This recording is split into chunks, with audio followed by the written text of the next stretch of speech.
recording right now, and it's 10 a.m. Perfect. So great. Well, welcome everybody to Wind Down Wednesday, and this is one of the last in our series, but we're so excited to have everybody here with us today, and we're going to talk about the growth and development of Ayres Sensory Integration around the world. And that's been a passion of mine, so I'm very excited to hear what everybody has done in their own regions of the world and where we've been, where we're going. So maybe we can start with introductions. And so Lyle, I have your bio, but maybe it's better if you just tell us a little bit about yourself. Yes. Hello, everyone. I'm Lyle Duque. I'm from the Philippines, and I've been working with children for over 2 decades now, and I've been using Dr. Ayres' sensory integration for the longest time. Since I've started working, and I do have my own center in Tarlac City, which is about 2.5 hours from the capital, Manila. And I also work with the Professional Regulatory Board for Physical Therapy and Occupational Therapy in the country, and with the Continuing Professional Development Council as well. Okay. Yep. All right. Welcome. Paulo? Yeah, thank How you. about you? Hi, everybody. So I'm Paulo. I'm from Portugal, and I'm the president of the Portuguese ASI Association. And cumulative, I'm also the president of the International Coalition of Education Ayres Integration. And I had the pleasure to know everybody, and I meet all of you, and that's it. That's it. Okay. All right. Well, we'll hear more. Margarita, do you want to tell us a little bit about you? Yeah, hello everyone. It's a pleasure here to be with all of you. I know all of you as well, so it's fantastic to be here in this panel. Yes, I am Margarita Gonzalez. I am from Colombia, South America, and I have been involved with sensory integration since the end of the 70s. So it has been really a pleasure to see all the development of sensory integration in South America and Latin America, and the process that we have had in Colombia. So thank you very much to both of you for this invitation. It's fantastic to be here. Well, we're honored that you could join us. Okay, Elizabeth? Hi, I'm Elizabeth from Austria. I'm an occupational therapist and a psychologist, and I'm involved in sensory integration since 1990, actually. So yeah, also one of the old ones. I've always been internationally quite active, and I lived in California and worked at the clinic that was the former Ayres clinic between 2009 and 2012. And I founded and am president of the Austrian ASI Association. That's great. Zoe, you wanna? Well, just so great to have everyone here. I feel like these are our old friends and people who have done so much in the world. We just are so thankful to all of your efforts that, I mean, I just reflect back and think of how much each of you has accomplished and contributed. It's really heartwarming. So we didn't have a toast, Suzanne, even though it's That's what I was morning. We're missing our toast. Okay, Am I well, allowed Morning for us, but cheers, I have my everyone. grapefruit Cheers. juice. Cheers, everyone. Cheers, cheers, cheers. I'm gonna miss this toast. And it's actually happy hour time for you, right? It's, Oh, you mean Exactly. you're going to miss Yeah. them in the future? I see. Okay. Yes. Yeah. I see. Well, welcome everybody. I mean, there's so many people who have contributed around the world. We tried to get different regions of the world and also people who are currently leaders to join us tonight. So, but then I was thinking in terms of, historically, I think, Elizabeth, perhaps known you the longest. And so I was wondering if we could maybe start with you about your journey. How did you end up in I think it was in Milwaukee, Wisconsin? Yeah. Well, What was your journey with sensory integration? I started to learn about sensory integration in the 1980s. And then in 1990, I took my first German SI training, but I was not so satisfied with it, although I really liked the concept. So in 95, that's when we met Suzanne. It's like 35 years. That's Yes. hard to believe. I went to Detroit and Milwaukee, the most beautiful US cities, to take SI courses there. And I got to know Suzanne, who was the first one of this group that I got to know. And we agreed to take this course series, which was back then, which was the USCWPS course series, to Europe, to Austria, because I wanted this kind of very well-grounded and evidence-based training to come to Austria. So yeah, we met, we had pizza together, I think. So it was 95, and in 96 we had the first course series with a SIPT course. Well, in that time, I remember I was in SI for quite some time, and we started to form our little association. And it was really difficult because there were these other professions, mostly teachers, who also had learned about SI, and they did their own trainings and they wrote books about SI where they kind of claimed that that's what they found and that's what they detected. So I remember I bugged the both of you to, I don't know, to develop something, some like objective guidelines or something that we could refer to when we say we talk about sensory integration. What is sensory integration really? And I think it was in the early 2000s. I started coming to those regular R2K, the research conferences for sensory integration that happened in LA or LA area every year, which was also great. So many dedicated OTs mostly, but SI people coming together. I mean, that was always a huge experience. But there you also had international meetings. And I remember at this one meeting, maybe the first one, 2004 around, we brought this up. How is it in other countries? How is SI going in your country? And I think many people had similar concerns that SI, many people had interest in SI, and there were all sorts of publications and courses going on in SI, which were not really SI. And I remember, I mean, this stuck to my head. In the US at this time, there was something like a massage bed with music and lights that was promoted as SI therapy. So I think we all had the same concerns. And I think out of this meeting came SIGN, the Sensory Integration Global Network, which still operates a website. And there are still people working on gathering research articles that you can look up, I think. So sometimes if I have therapists who want objective resources, I still refer to the SIGN website. I think that was a good development. And then, was it that meeting where Brian Irwin, the nephew of Jean Ayres, was also present, and he listened to the whole thing and he really took our concerns serious. And I think that's where the trademark for Ayres sensory integration started to develop, or the idea, what could we really do to kind of protect the body of work that Ayres developed, right? And then I think, I don't know exactly the year, 2007 was it trademarked? 2007. Maybe, and then there was the article going with it about understanding sensory integration that was published in OT Practice. Yeah. So this was, I think this was really a big milestone that I love to remember, to bring something out to the public that everybody can refer to as like an objective standard, what SI really is. Yeah, that was part of my journey. I mean, other than that, I developed our curriculum, and we're cooperating now with the CLASI to offer the courses. I mean, things have been moving on. But this is one of the milestones that I really like to remember.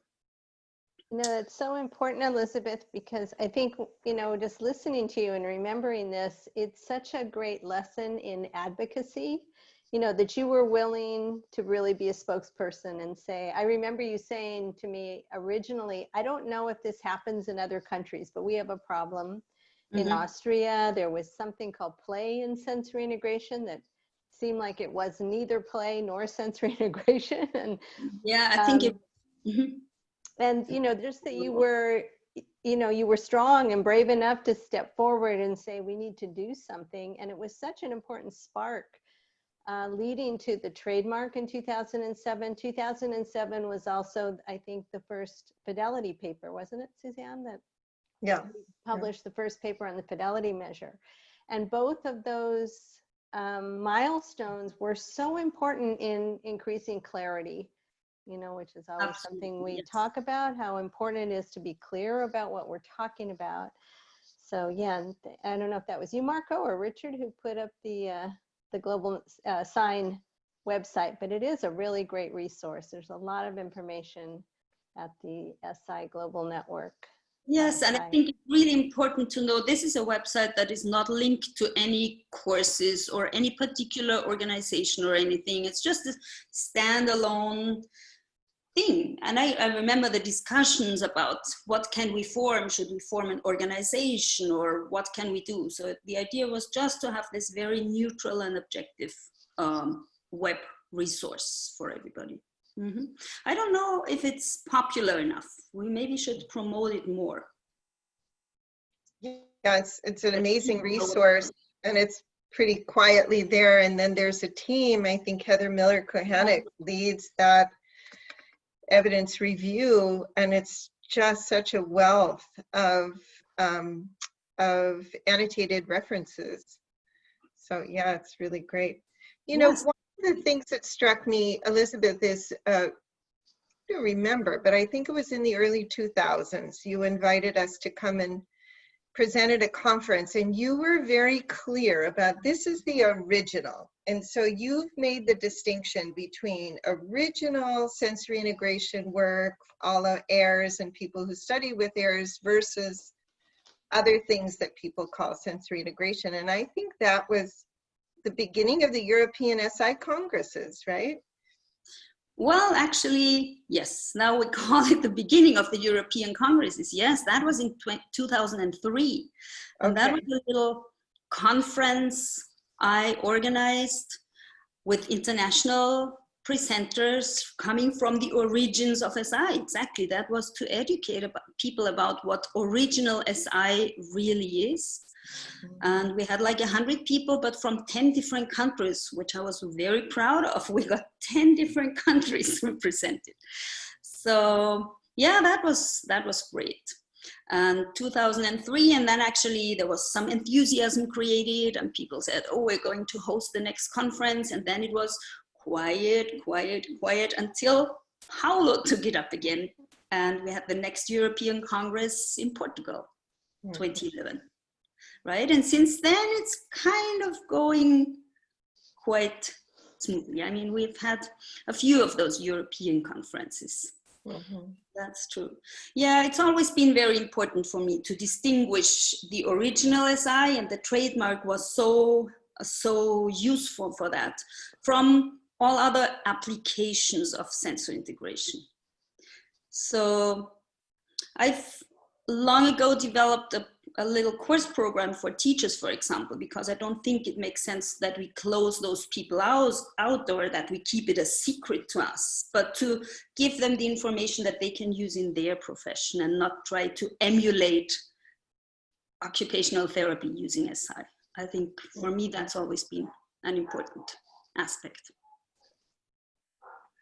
Yeah, I really like the way you framed that, because it helps to understand, you know, why we might even need to have a trademark, to just sort of define the parameters of this theory and frame of reference. And then, yes, there will be derivatives, of course, and that you know, that's the way things go in terms of, you know, people taking new ideas and developing. That's not a problem. But this body of work then is well defined here. Yes, it's been a long journey. It's been a long journey. And now we're all online. I think this Yeah. alone shows the difference in times. Well, Margarita, you have impressed me just ever since I've known you, because back when I met you, I was the director of the USC WPS Comprehensive Program in Sensory Integration, and you were relentless in asking to have all 4 courses. You said, I don't want theory and treatment. I want theory, assessment, clinical reasoning, and treatment. I want all of those, and I want it to happen. And you made it happen. So tell us, how did you do that?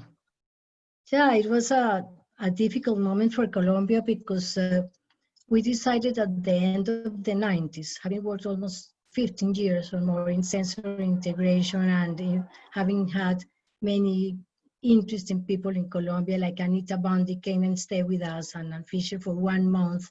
And we talked 1 month about sensory integration, and we had different sort of courses as well. And the first training started in the National University in Colombia in 1974 with Mary Silverson, who brought the courses.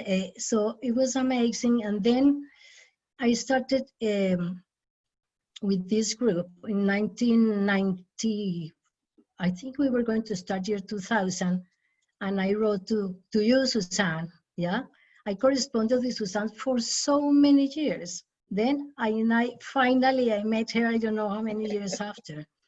And then we had in those days more than 60 people registered for the course, and I wanted the complete set of courses and the training. And then Colombia was passing for a difficult socio-political movement. So was it a little bit scary for the teachers to come to teach in Colombia? It was dangerous for them, and for us, it was not dangerous at all. It was not a problem, but it was a big problem, yeah? So I wrote to Suzanne and said, Suzanne, I want the 4 courses. I need somebody that come here. And one friend of us, Laura Alvarez, said, and Haya Wattenberg, she said, why don't you call Sharon Cermak? So I said, well, I need her telephone number. One day I called Sharon to her house, and I was very scared, believe me. And she said, oh, I introduced myself, and I said, Sharon, I want to teach sensory integration here. But we don't have anyone that can come at the moment. It was not appealing to come to Colombia in those days, and I recognize that in some way. And so Sharon said to me, call me on Tuesday. Why do you want to learn the SIFT? She asked. And I was, why do you want to do sensory integration in Colombia? So I explained what I thought in those days. I believe it was sensory integration. And that Tuesday I called her very early in the morning, and I said, I'll come to Colombia. And I have somebody that will come with me, is Margaret Windsor, Missy Windsor, that all of you know.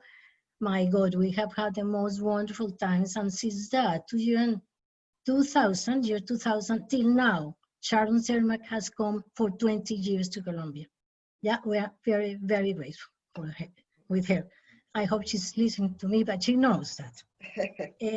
Yeah, and then we started corresponding with Suzanne, and then we, with the first organization that we started, Fundación Vértice, we had, I think that 6 cohorts until we went out to my group and we started Occupare, yeah, my personal group, and we continued with the group of Classy. So we have trained like more than around 400 people in Colombia in sensory integration, fully trained, yeah. I think that, I don't know, so you have come to Colombia, I don't know how many times, and Suzanne, maybe 10 times, I don't know. But we have had the most wonderful, generous people really teaching for us. And then we have achieved many interesting things in Colombia, like our personal clinics, especially working in the schools, in the mainstream education and the special need education. So I think it's one of the best achievements we have had in Colombia so far, which I am very proud because it was not difficult. It hasn't been very difficult, yeah? And so thank you very much to both of you, really, because with your support and your help, and these letters go, letters come, letters, and simultaneous translations in the courses, having translating some of the material because our people they don't speak English very much, not everyone, but we managed to do it, yeah? And we have a position in the, especially in the education area in the country, and we are very proud for that, really. You should be proud, Margarita. I know whenever I'm teaching, I always think about Colombia and use it as an example. I hope people who are listening also hear this theme of, you know, being brave and stepping forward and reaching out to someone like Dr. Sharon Cermak. I think you left out the part where she said, I owe Colombia, because she had adopted a baby from Colombia. You know, you just never know what the personal connections are going to be, and it's worth taking. It was so fantastic because she said in that phone call, we were not friends. It was my second phone call to her. She said, I'll come to Colombia because I will give Colombia what Colombia has given me. Okay, I say, thank you so much. You are very welcome. We went for the airport with her and to collect her. And then in the car, sitting on the car that day, she said, you know what Colombia gave me? And I said, no, Sharon. She said, my son. Yeah. So, oh my God. See, so it has been so beautiful, everything in life, yeah, that has happened to us through this journey of sensory integration, Joe. And then the outcomes, you know, I've just, from the very first time I went to Colombia, I was so impressed over the role of occupational therapy in your country. And it seemed to me, especially in the schools, that there were many schools that seemed to have OTs as headmasters, and a very prominent role in the schools in comparison to other parts of the world. So it's just an example of how having a dedication and a passion, an idea, and then being brave and strong enough to stand up for it. What a big difference you've made for your whole country and for the profession, really. Yeah, thank you. So it has been quite a hard, difficult moments, many times difficult moments, but yeah, but we have persisted and we have managed to get where we are now. So now the government is just giving new decrees, and not lately, from before, yeah, where occupational therapists are involved in the mainstream education for the country, and also with the basic health service, sensory integration is accepted and paid by the government for the basic health service. So it has been a quite working with the people of the government, just defending and explaining what occupational therapy is about, what can and we cannot do in the schools, especially in the schools. Yeah, it has been quite an interesting and challenging journey. I mean, I don't want to over speak this, but it did seem to me that that occupational therapists understanding standardized testing and having those scores to share played a role in their credibility. Is that a fair representation, or is that just my fantasy? Sorry, can you repeat again, because I lost part of the... Oh, just that it seemed to me that there was some parallel of the fact that the occupational therapists were understanding standardized testing and having scores and using tools at that level of sophistication that had a relationship of the way OT was developing in Colombia. Do you think that's true, or am I making that up? No. That is true. That is true. Exactly, that was what's happening. And the way that we were working in this research, and we were working the scores, and we were showing the evidence, really. Especially, I'm talking today about schools. It was, people could believe, yeah, no, oh, this is right. So we were assessing children, we were showing the scores, we were using the SIPT, of course, in those days, and lately, 2 years ago, last year. And when the schools and the teachers and the headmasters of the schools. So this is what the girls or the boys showing. Oh my God, this is really true. This is what is happening. So we were showing evidence. Yeah. You know, I had a very parallel experience to what we were doing with you in trying to get the courses in Colombia with South Africa. Zelia Kotkin and Barbara Lloyd came to visit me, and they pleaded, like, can you please? But it was during the apartheid. Nobody would go there. It was, you know, the world was protesting, but they were so determined, and such a hardworking group of therapists who really wanted to help the people, like everybody. And they persisted, and now you have Saisi, who's just amazing. But also in Colombia, I mean, there was resistance from our side too, from you know, like, well, what about Colombia? How could you bring this test because it's so expensive and they can't afford it? And so it wasn't just the barriers you had within your own country, but also convincing everybody else that we can do this. And you did it. There was a big concern about learning the SIT. And we always understood why. More the way that we were learning, and the way the years were moving forward. We saw, well, people say, why are you teaching the SIT? But the SIT for me is great. It's great. Is really something that shows us evidence. And when you print the graph of the child and you see this is what is happening, then you say this is what is happening. Now, when you contrast that with the EASY and the results of the EASY, so how the constructs have been moving towards the EASY, and then we can say, oh, this is what is happening. This is what is happening with the child, but of course, it was very expensive to import the devices, the suitcases. It was absolutely, the memory sticks, the USBs, they were so expensive. But you know, I think that life or God or whatever always helped us. So to import the SIP cases was very, very expensive. And to pass it into the customs, we just had to justify that it was for educational purposes. We had to do everything in a very correct way. But suddenly appeared a pilot, a Colombian pilot, who was the owner of a courier company in the United States.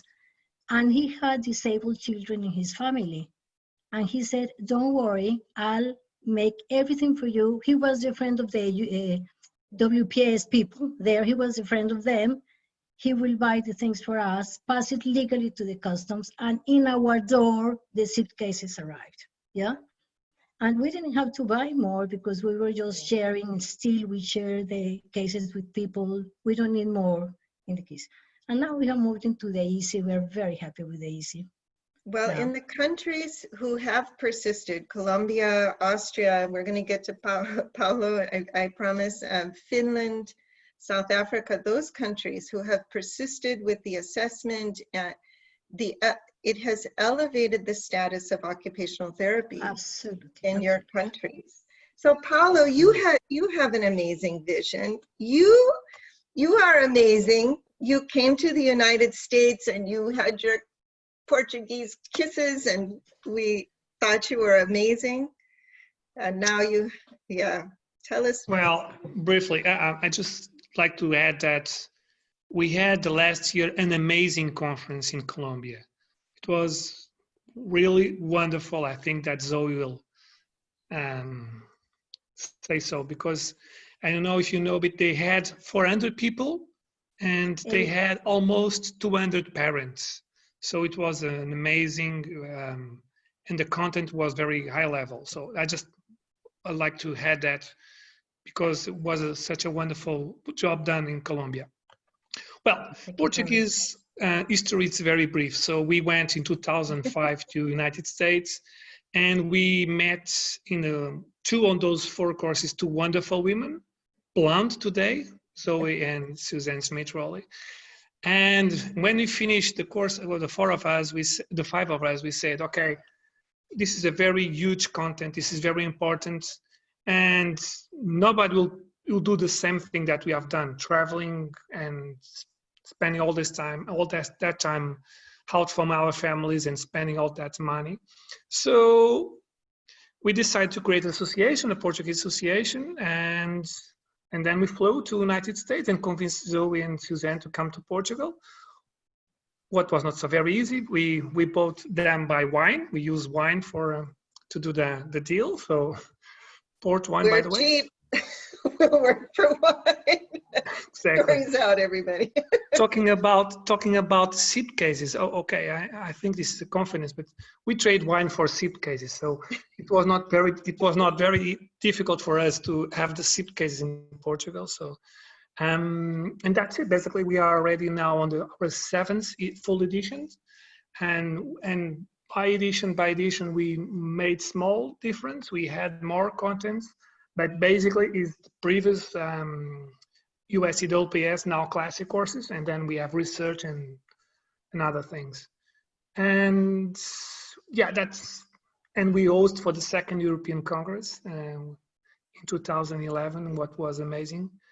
And only to finish this part, I would like to say that for us, it's very easy to handle with this, because at the beginning, we were only friends, but now I should say that we are a family. We are ASI family. So, and when we know each other so well, I think it's very smooth, and all the problems that come from outside this group, it's much more easier to defend ASI because we are as a family, as I said.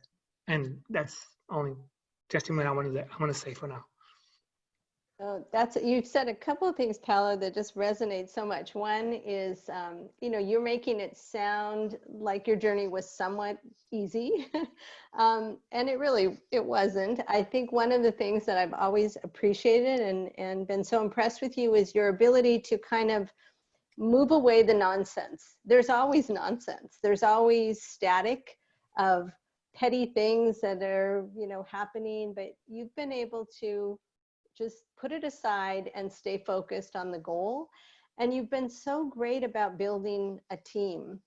And, you're talking about being family. I think this theme of having fun together and enjoying the work together is so important. I always suggest that therapists who are thinking about developing an organization in their countries look to your model, because you've been so great to delegate and to empower people.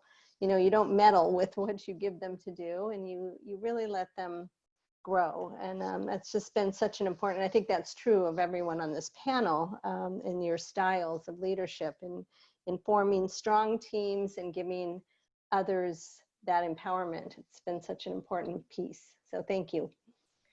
There's a couple things you didn't mention, Paula. One of the things that I admire. This is the anesthesia. Still anesthesia in my blood. It's. Well, one of the things that impressed me is that you had a 5-year plan. You were like, okay, this is our 5-year plan. And then Zoe and I were like, well, I don't know, we could love it. You were like, no, this is our 5-year plan. We're going to have the experts. You're going to come. And then we'll build within. We're going to create a clinic. And then it was always, we would get to Portugal to teach these classes, and they would like, and they were like, no problem. We don't have a clinic today, but we'll have one tomorrow. But yeah, we'll build it by tomorrow. And I'm like, what are we? A clinic would appear in a hallway or in a classroom. And we had some of the most amazing treatment sessions with children, with you calmly going, no problem, and you and Marco and your amazing team creating what we needed. Now, this was not easy, because I think the father-in-law, there was a truck, there's like, I don't know who all is involved in the wine shipment and the course delivery. No problem, we go get the poofs. Now we go get the things. And you made it, you created, and you made the affordances for the education possible in the way that was very, now we just call it the Portuguese model. No problem, and you make it work. Can I say something, because I'm on the both sides, right? because I know Paulo, and I'm, you know, fortunate enough to be one of the team members that everything started with Paulo and Patricia and some other people that we know as well, and they're still doing amazing things for Portuguese sensory integration and occupational therapy.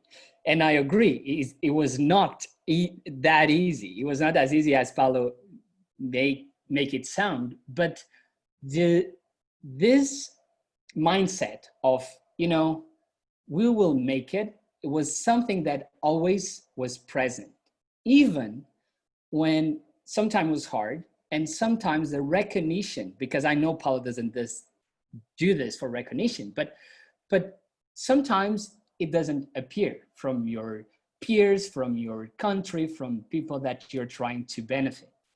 And just be willing to persist in that conditions is incredible. And I think next week we'll have a special webinar, but we're talking about Dr. Jean Ayres, and this is the legacy more than the SI theory. It's just you can commit to something that it's bigger than you are, you know. And Paulo just lead the way, and I need to be so thankful to Paulo personally, but for everything I see in my country that changed with SI. Of course, Suzanne, Zoe, Rosianne, Diane, every mentor that we have now, and especially for kids that benefit and families that benefit in such a higher level now. So thank you so much for that. So, okay, just want to say one thing. We are going to do another step next week, because next week we are going to have assessment on site with our friend Isabel from Spain. And we are going to do one site, and we are going to use wearing masks, and we are going to make, you are going to train using seat materials and easy materials with alcohol and, you know, disinfecting and making all that stuff. So, and we contact the university, and we are going to have 4 rooms. One big room for lecturing, where everybody's going to be 2.5 meters distance between them. Mm-hmm. And we will have 3 rooms with 2 tables with the materials apart of each other, in a way to make it possible to train and without an infection. So I think that's going to be our next challenge. And I'll tell you how it was. The next level. Show must go on. I think somehow we have to add persistence into our tagline. It's sensory integration. Persistence is a major theme, and everyone who's been a leader here. Well, speaking of persistence and patience, Lyle, I met you more recently than the rest of the group, but Yeah. we have been incredibly impressed at your leadership. So tell us a little bit about what you've been doing. Okay, well, thank you, Suzanne. Yeah, and it's been inspiring to hear from Paulo, from Margarita, and Elizabeth. Well, you know, after years of working, we finally brought Classy to the Philippines, and we've just had the first 5 modules held in Manila, and that's a very important milestone in the country's professional history of OT. My personal journey with sensory integration started even when I was doing my field work. Sensory integration is one of the most commonly used intervention approaches in the Philippines, and I had my SIPT course in Singapore in 2009, but it wasn't until that European Sensory Integration Conference in Vienna that I really got to speak with Suzanne and Zoe, and we started talking about bringing Classy to the Philippines, because we just recognized that a lot of Filipino occupational therapists are interested in getting certified and learning more about Dr. Ayres' sensory integration. And to cut the story short, you know, we finally got that off the ground, and we still need one more module to finish all 6 modules. I think it was cut short because of the pandemic. I was on my way, and they Yes, I didn't know let me. that was just tragic, right? You were in Hong Kong. You were I like 2 was hours away from Manila. literally on my way, and they said, Yes, "No, thank you." yes. Yeah, because we were thinking that you're gonna be sent back home because it was at that time that we just closed our borders to practically We were everyone. this close. I know, yes, yes. Um, and I think that sensory integration has grown leaps and bounds in Asia. It used to be that, the SIPT courses were held in just Hong Kong and then Singapore. Maybe you could correct me if I'm wrong, but No, it's true. for the longest time, it's always been Hong Kong and Singapore. But now, you've come to Manila, you've done it in Indonesia. I don't know if you're doing it in other Asian countries, but with the easy and international collaboration, I think that um, classy would be in more countries, like in Pakistan. Um, I've heard in the last um, Wind Down Wednesday that they're very eager to have you there one of these days. So I think that's a really very positive development that we are able to uh, bring sensory integration to more countries in the Asia Pacific region. And, to echo what Elizabeth and Paolo and Margarita were saying, is that it's important to be able to come here and educate, both professionals and the public regarding what sensory integration is, because we've also had that experience of um, having the concept of sensory integration as espoused by Dr. Ayres modeled along the way, because it's gotten so popular that people just call practically everything that's sensory integration, and that has caused some problems to the profession. And I absolutely agree with Elizabeth, with what she said, that we need to be very clear about what we're talking about um, when we speak about sensory integration, and we need to let people know what real sensory integration is, so we don't confuse it with other intervention approaches. Okay. Because personally, that was a very important um, factor in my deciding to take the SIPT course. If you remember, there were a series of articles in the AOTA's sensory integration special interest section on coming up with consensus on terminology regarding sensory integration. And I think it was that year that, a lot of people were talking about making sure that when we talk about sensory integration, we talk about sensory integration. And there were a lot of critical papers about the meta-analysis done about the effectivity of um, sensory integration. And that got me really very interested and motivated in taking the SIP course, because I told myself, if I'm going to do sensory integration, I better do it right. Okay, so there seems to be a lot of confusion, and I think one way of um, clearing that confusion would be to learn, from people who really have worked with Dr. Jean Ayres. And that experience of taking the SIPT course, the SIPT course in Singapore, was really uh, a very important thing that I've done. And up until now, yeah, it's very useful. Well, thank you, Lyle, for sharing that. And I think that also goes back to the importance of standards. Paolo, you didn't talk very much about the International Council for Education and Ayres Sensory Integration. So just as a brief recap, when we started the Ayres 2020 vision in 2014, in 2014, a group met and recognized that in the year 2020, it would be Dr. Ayres' 100th birthday, and we thought about things that would matter to her and that might be a nice birthday gift. Of course, 2020 sounded so far away in 2014. It snuck up on us very quickly.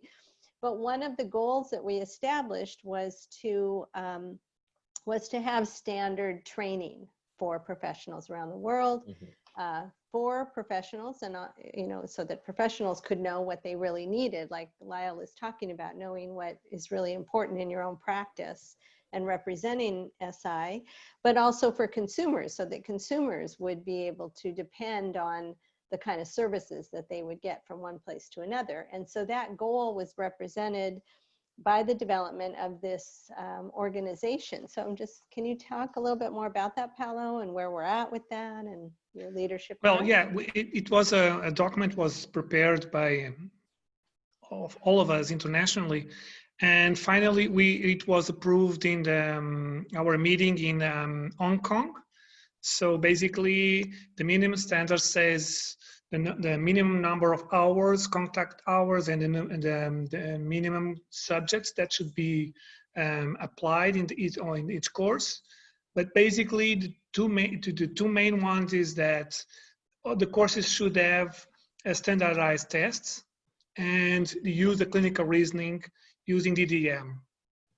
Basically, is the most important part is that. And we have the document already approved, and it's we can find on the internet, and you can find on the SI network, I think. Well, yeah.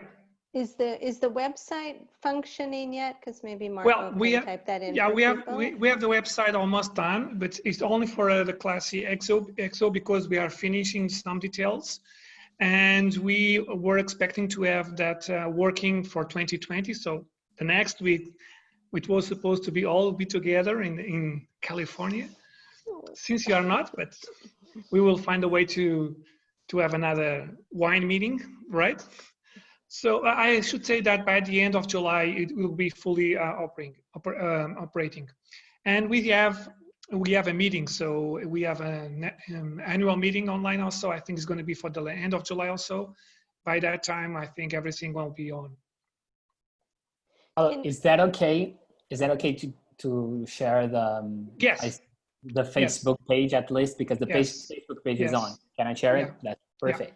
And just for the benefit of people who maybe don't know as much about it, can you just talk briefly about the organizational structure? Because I think it's quite unique to have an international organization like this with the membership that you have on, in terms of the committee. So it basically is it's an organization based in Portugal, so it has the Portuguese rules, and we have 3 different corps. But the main one is the executive committee, and is represented by different associations. As members, we can have 2 different members. We can have a full member, what is a non-profit association or institution, like Classy, like Seven Senses, like Occupare. And for those countries who doesn't have one national institution representing that country, they can have what we call individual members. So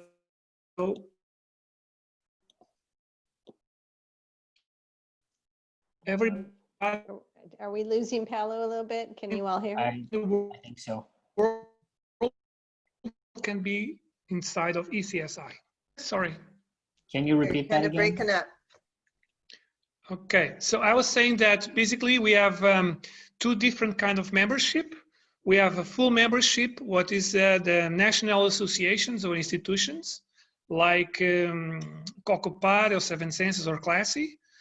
And for those countries who don't have national institutions, individual persons can apply as individual membership. So this way, every country can be represented on this organization. And this is an organization that all the members are either institutions or individual members with a certain relationship with Ayres Sensory Integration. You know, we were able to write an article in OT Practice. I'll also try to get that link to Marco, and we'll put it up, because it went through some of the history of education in SI since Dr. Ayres, and also the current state of affairs, because people are a little curious about, you know, what are the different organizations, because there's many different organizations offering courses. And for me, this organization the benefit is that you're setting out guidelines, you know, so people, especially people listening who may want to start an SI association, or you might want to bring education over, we would encourage you to contact one of these leaders in your area, and then look at those guidelines. And if you're bringing education into your country, like, make sure, is there a good theory base? Are they teaching standardized assessments? Do they teach you the research that shows you what those assessments mean?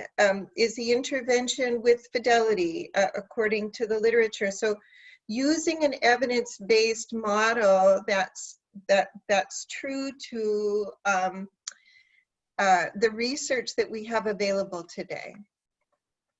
Well, I just want to add that in the last 2-3 months, as we can understand, people are locked up, and here in Portugal, we start to see many experts, like teachers, like word people, giving SI courses. So when we open the program, it's not Ayres Sensory Integration, it's like something. But you know, the problem is the parents and the young students or the young occupational therapists, they don't know that. So I think that our main goal, now that the standards are already written, our main goal is our family, all of us, we should promote these guidelines in order to make sure that everybody, when they are trying to find some education program, they should find what you said, Suzanne. So I think now it's to promote and spread this the word and spread the minimal standards. Otherwise, it's going to be complicated. As Lyle says, is many things offered all over the world, like, and then when we open and when we try to understand who is the teacher, we don't know them. So that leads us to another thing, the second thing that ECSI is trying to work, and we are preparing the paper to send to all our members to be accepted, is the expertise pathway. Like this, what we want to do with this document is like, I am a young student and I want to be Suzanne Smith-Rowley, okay? So by that, with using that paper, the rules is there. Okay, if I want to be like Suzanne Smith-Rowley, I have to train, I have to have supervision, I have to have this amount of caseloads, I have to publish this, and I have to work like this, you know, like a pathway. And we think in our small group, we are working on that paper. We think it's very important because I don't know if this happens everywhere, but in Portugal, in Spain, that's where I'm working closely. It's like the people have a course and then they don't want to do the jump and start. Well, it's not a problem if they are going to give courses to the parents, but they wanted to do like a big jump. And this gives the linking to the last thing I want to say is like, it's very important to promote supervision, mentorship. Like, I finished the program, I'm not ready. I'm not ready to be alone and working with these kids. Maybe I am if I am a very, very old one. But for our experience in Portugal, it's younger students, they finish the OT program 2 or 3 years, they are very inexperienced, and they are going most of the case working alone in a gym with the kid and the parents. And we think they should have supervision, they should have mentorship in order to make sure that they are doing a very good job. So that's what we're trying to do in Portugal. So the next program we are going to organize the next year is going to be, now we are offering a post-graduation, and then we are going for a master program. And the master program we are working in conjunction with Spanish through our Coimbra universities is going to include supervision, mentorship, mandatory. So it's in the new step we are going to do it. I'd just like to share that with you. Paolo, did I get the title right? Is it International Council for Education in Ayres Sensory Integration? Is that the right? Yeah. All the right little words? I think it's International Council Education in Ayres Sensory Integration, right? That's That's Yeah, correct. ASI. That's right. And I just put the initials because everyone pronounces it differently. So I think Yeah, Paolo yeah. is saying I call it ICZ. Yeah, something but like that. ECSI, you know, it's like, ECSI is what Paolo was saying, and that sounds a lot like EZ, the test. So I just wanted to oh, clarify sorry. for people what that was. Oh, Mhm, that might be a okay. reason to call it that. Yeah. Mhm, mhm. Yeah, well, we have Well, we have sorry. translation issues on all levels. Mhm, So mhm. Yeah. Zoe, yes, yeah, if I may just comment on what Paolo just said, of course. I think, you know, it's well, first of all, congratulations and thank you, Paolo, and your team for, you know, the wonderful works that you have been doing. Um, I think the projects that you have done, you know, this the standards, the mentorship programs, they are really very important and valuable, not just for educating um, the professionals now, but I think that one of the major implications of this is succession planning. I think that these things, the things that you are developing, would help, you know, train, educate the next generation of Yeah. practitioners. And I think even Dr. Jean Ayres recognized the importance of succession planning because if we want her legacy to grow and evolve, then we also need to look at the future. Who would be the next uh, cohort of leaders taking her theory, her intervention to the next level, you know, into the next century or so. So yes, I fully support your initiatives, especially since it's, you know, international and collaborative. And I think it's the way to go if we are looking at and talking about um, maintaining high level of scholarship and integrity in ASI, and eventually making sure that this is sustainable, okay, in the future. And I think that's the right way to go. Oh, Elizabeth, yeah. Well, I'm just looking at Zoe and we're sort of beaming from the inside out. Yeah, We made our hair white to again. remind That's right. everyone we're not going to be around. We had that when we created Classy, like Zoe, we're not going to create another one. This is the last one. What, how many? But yeah, I love what you just said, Lyle. Absolutely love it. Yeah, you're right. Can I just, well, we have 3 more minutes. And I know.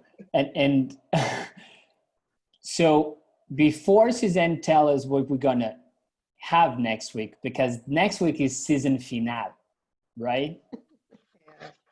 It's the last one down Wednesday, and it's going to be big. But maybe can you share in this idea, can you share some ideas for people that can watch this webinar in the future on YouTube, on Classy page, and they don't have yet a leadership in their country for sensory integration? What can they do? You know, who can they contact? How can they do that? Well, I can say that if it is for Latin America or all Latin America from up to down, they can contact us. We have a good experience. In fact, we have been doing that as well for many, many years. We have trained many people from all around the Latin America, including and apart from Europe, from Spain, from Japan. And so they can contact us. We are very happy to support whoever wants to have our experience, our tutorial process in the courses, the pros and cons, translations so far, teachers. So Colombia is very, very occupied, is very happy to help whoever wants to contact us. And that's such a good idea, Marguerite. I think that we have so many generous organizational leaders. And so whatever part of the world you're in, to look towards the countries where there are some strong programs like Austria, like Portugal, and you know, many places in Europe, and to contact people like we've been hearing. You know, these are people on the panel who were not afraid to reach out, ask for help, and listen, really listen and hear what's worked, what hasn't worked. Know that it's not going to be simple, but that's a really good piece of advice you've given. Yeah, and Lyle, you had mentioned, well, I don't know all of the Asian countries that might be involved, but on our CLASI website, if you go to the international page, you will see where courses have occurred. And, you know, so, you know, because we have leaders in China and Thailand and Indonesia and, you know, the Middle East and Singapore and, you know, now Philippines. I mean, so that, you know, in Asia, and those leaders are stepping forward. Zoe's been masterful at collecting these amazing people working on the EASY, but that's one project. And then we have education, and that's another one. And you know, the people reviewing the, you know, goal 1 of the ASI 2020 vision. And so yeah, I would say go ahead and contact. What we're finding is that people with the passion are so generous and really willing to support you to move forward. And I know all of you have done that for other people in other countries as well. So yeah, and I can't believe it's already 11 o'clock because I have like 6 questions. I would love to stay and visit with all of you wonderful people longer, but our time's up. Well, somebody saying that we can have a last webinar next week. They're asking for a monthly worldwide meeting. So I'm just reading, you know, I'm not. Yeah, well, you know, our style is to say, that's a great idea. Someone should do that. That's a good idea for you out there to think about that. That was our wonderful colleague, Cherie. We love her so much. Well, Cherie, we'll get together. She's also she likes good wine. So, well, we'll put our heads together and we'll figure it out. But we're going to pause for a minute. We had this idea to get together weekly during this isolation period so that we could feel connected and positive and together through this. And next week is our culmination because it would be the 100th birthday of Dr. Ayres. And since we're not able to be together in person this year, Suzanne, maybe you can tell them what we have planned. Well, it's going to be so fun. Well, we had a little planning meeting and I didn't think to record it, sadly, because it was so fabulous just to talk to people, but we're going to do another one. We're going to record it. And then next week we'll have a 2-hour meeting, just a tribute to Dr. Ayres, and it'll kind of go in 40-minute segments. You know, we'll have the, you know, past, present, and sort of future ideas related to her work. And at the risk of forgetting someone, everybody on the panel next week knew Dr. Ayres personally, you know, so it's going to be the elders next week.